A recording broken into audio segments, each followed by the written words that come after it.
বিশ্বের ইতিহাসে অনেক শক্তিশালী সাম্রাজ্য এসেছে, আবার সময়ের সঙ্গে হারিয়েও গেছে, কিন্তু একটি দেশ আছে যাকে দখল করার চেষ্টা প্রায় সব বড় শক্তি করেছে। সেই দেশটি হলো ইরান।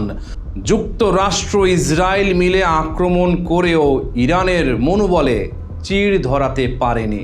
কখনো রোমান সাম্রাজ্য, কখনো আরব শক্তি, আবার মঙ্গল, তুর্কি, রাশিয়ান কিংবা ব্রিটিশ শক্তি, সবাই কোনো না কোনো সময় ইরানকে জয়ের চেষ্টা করেছে। এর বড় কারণ ইরানের ভৌগোলিক অবস্থান। ইরান আসলে পৃথিবীর এক গুরুত্বপূর্ণ সংযোগস্থল। ইউরোপ, আফ্রিকা এবং এশিয়া, এই তিন মহাদেশের মাঝামাঝি জায়গায় রয়েছে দেশটি। তাই প্রাচীন কাল থেকেই এটি কৌশলগতভাবে খুবই গুরুত্বপূর্ণ। আজকের ইরান 7টি দেশের সঙ্গে স্থল সীমান্ত ভাগ করে। পূর্ব দিকে আছে পাকিস্তান, আফগানিস্তান এবং তুর্কমেনিস্তান, আর পশ্চিম দিকে রয়েছে ইরাক, তুরস্ক, আর্মেনিয়া ও আজারবাইজান। শুধু স্থল সীমান্ত নয়, ইরানের সঙ্গে 3টি গুরুত্বপূর্ণ সমুদ্রেরও সংযোগ আছে। উত্তরে কাস্পিয়ান সাগর আর দক্ষিণে পারস্য উপসাগর ও ওমান উপসাগর। ইরানের দক্ষিণে রয়েছে বিশ্বের অন্যতম গুরুত্বপূর্ণ সমুদ্র পথ হরমুজ প্রণালী।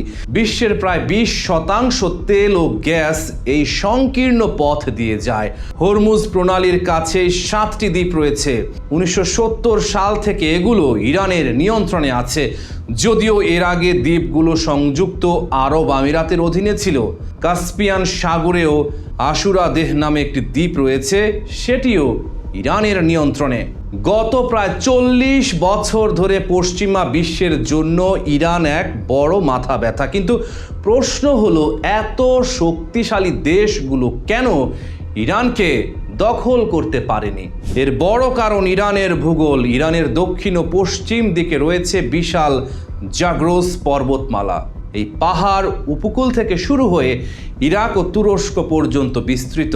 এই পাহাড়ি অঞ্চল ইরানকে প্রাকৃতিক দুর্গের মতো সুরক্ষা দেয়। এলাকা খুবই পাথুরে ও দুর্গম, তাই সেনাবাহিনীর জন্য এটি অতিক্রম করা খুবই কঠিন। 1980 সালে ইরাক যখন ইরানের ওপর আক্রমণ করে, তখন তাদের বড় পরিকল্পনা ছিল খুজেস্তান অঞ্চল দখল করা, তারপর সেখান থেকে ইরানের ভেতরে আরও এগিয়ে যাওয়া। কিন্তু বাস্তবে ইরাকি বাহিনী 2 বছরেও খুজেস্তান পুরোপুরি দখল করতে পারেনি। তারা বহু চেষ্টা করেও জাগ্রোস পাহাড় পার হতে পারেনি। পরে ইরানি বাহিনী পাল্টা আক্রমণ চালায়, ইরাকি সেনাদের পিছু হটতে বাধ্য করে। এমনকি ইরানের সেনারা সে সময় ইরাকের ভেতরেও ঢুকে পড়েছিল। ইরানের উত্তরে রয়েছে আল বোর্জ পর্বতমালা। কাস্পিয়ান সাগরের পাশে এই পাহাড় ইরানকে আরেকটি প্রাকৃতিক সুরক্ষা দেয়। এই পাহাড়গুলো শুধু সুরক্ষা দেয় না, এখানে অনেক মূল্যবান খনিজ পাওয়া যায়, যেমন ইউরেনিয়াম, রূপা, স্বর্ণ এবং দস্তা।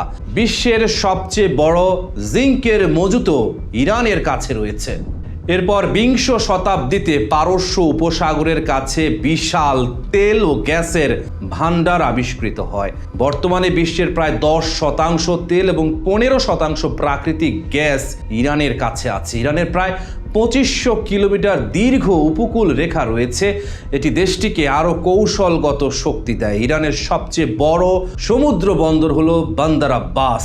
এটি হরমুজ প্রণালী থেকে মাত্র 70 কিলোমিটার দূরে।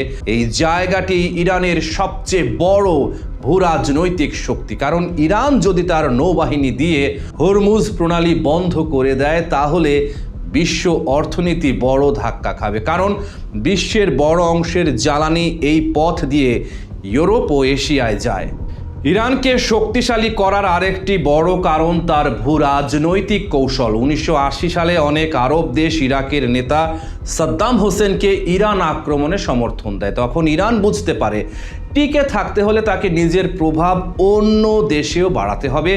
এই কৌশলের অংশ হিসেবে ইরান বিভিন্ন সংগঠনকে সমর্থন দিতে শুরু করে, যেমন ফিলিস্তিনে হামাস, লেবাননে হিজবুল্লাহ, সিরিয়ায় ফাতেমিউন ব্রিগেড, ইরাকের প্রতিরোধ গোষ্ঠী আর ইয়েমেনে হুথি আন্দোলন।